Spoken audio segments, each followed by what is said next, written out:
মেয়েরা নাকি চাকরি বাকরি করলে আত্মনির্ভরতা লাভ করে, যেটাকে আমরা সো কল্ড ইন্ডিপেন্ডেন্ট বলি।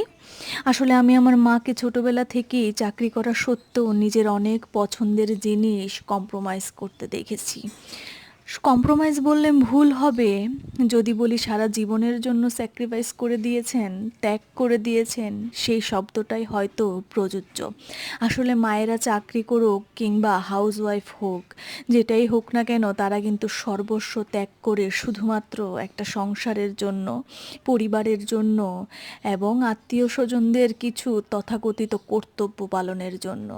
যেই মানুষটা সারা দিন খেটে সকাল থেকে রাত পর্যন্ত অফিসে খেটে আবার সারাদিন এসে ঘরের মধ্যে খাটে, সেই আত্মীয় স্বজনগুলির জন্য যে পেছনে গিয়ে বলবে নুনটা হয়নি, ঝালটাও ঠিক বেশি হয়েছে, সেই মানুষগুলির জন্য না খাটাই মনে হয় আমার কাছে শ্রেয়। তোমাদের কাছেও কি একই মনে হয়?